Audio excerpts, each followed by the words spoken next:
4. So, good morning, class. We've had ourselves some weather today, so I'm glad to see as many of you in as we have. Uh, Now, remember, earlier this week we discussed the Lady of Shalott, Goblin Market, which was a very interesting day in class. Uh, and we also covered, for last night, the poem Lamia. So, what I'd like to hear from you students today is first, what did you think of it?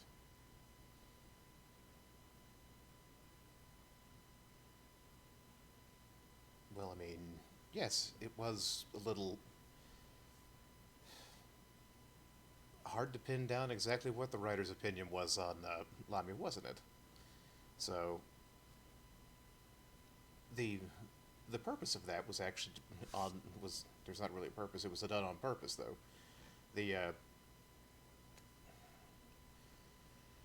the right the author Keats actually did that on purpose to make it seem as though there's some sort of ambivalence towards her, like whether she's seen as a victim or as a threat or what have you. Like, she's none of these things. She is kind of a victim. She's not a threat, but the way she's treated in that, it's almost like she's, even though almost the focus in a sense, given it's named after her, she's fading into the background from the moment she appears, really. And then further after, Apollonius comes in and wrecks her one moment of happiness in the entire thing by revealing her true nature to Lysias. So, what did that make any of you feel there, for instance? Like,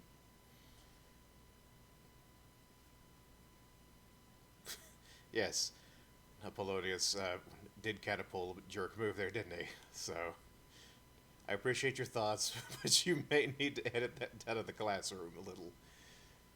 We need to at least pretend to have a bit better manners when we're in the class. Uh, so, yes, that's it. You did get the point I was trying to come across with, though. It was something that, while it was done, it didn't need to really be done, especially in the way it was. And yet, that's how it happened anyway. It was just to take away the one moment of joy that Lamia got to experience. And at the same time, Lysias dies like not two, 2 minutes later, either from shock or grief, but whichever one it may be. Uh, so, do you any of you have any ideas on what the overall meaning of this is, or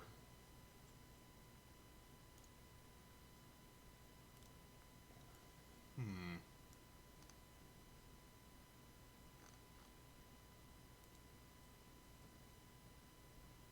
um, well, that's not the meaning, but that is a good question. He went. It, I mean, you may.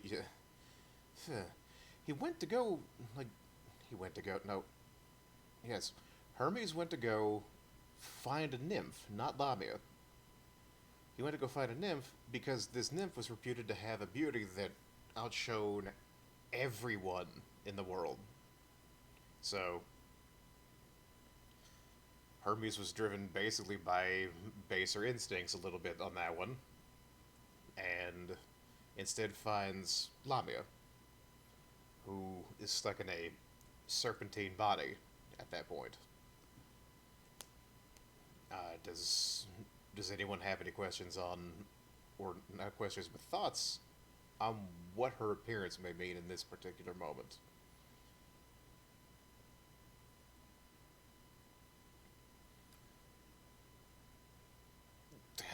That's a good one. Yes, she may represent something along the lines of maybe duplicity, because it's a snake. Snakes are usually compared with that.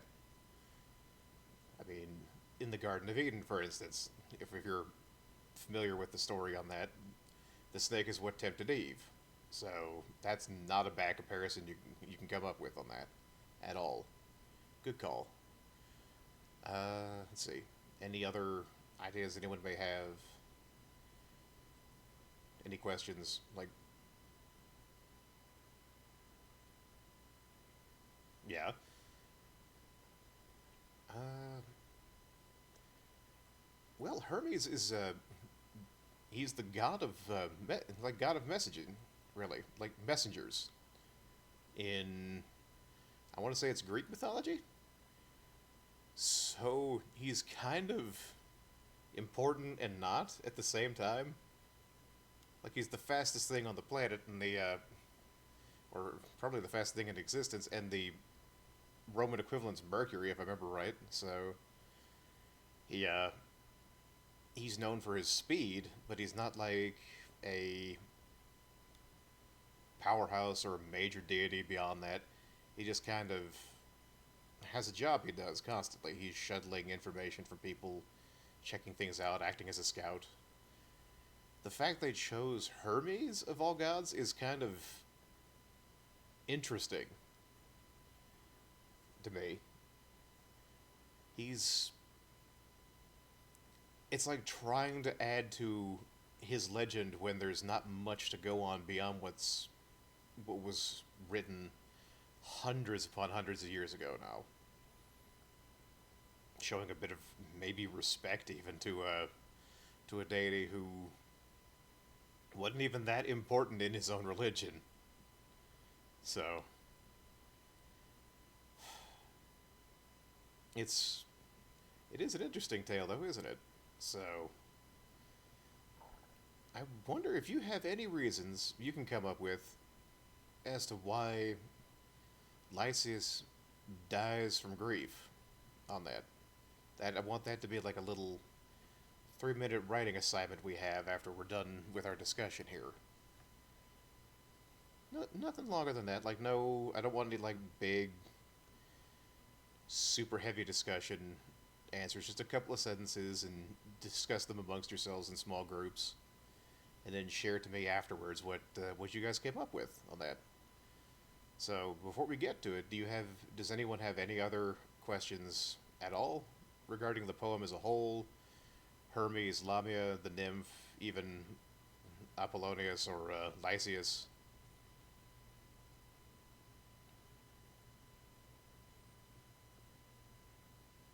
Let's. Well, why was the nymph invisible? That was part of the thing. If I remember correctly, Lamia was part of the reason she was invisible, like to kind of help lure anyone to her, possibly in a bid for help. So I would say that's where the duplicity of the snake comes in. But at the same time, I want to say Lamia is also probably one of the most honest characters, really, up until Apollonius jumps in and puts his 2 cents worth in and reveals her true identity at the wedding. So,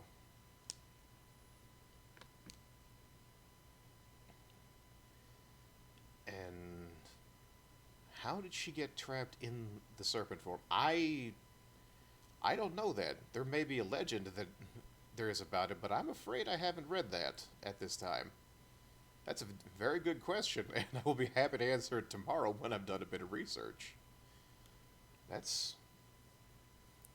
that's a very good question. Let's see.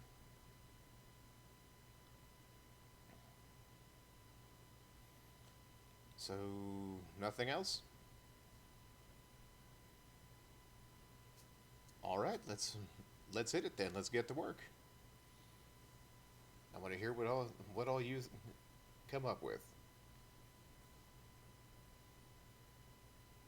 and then here we wait for about 3 minutes, and the students do that, do their work.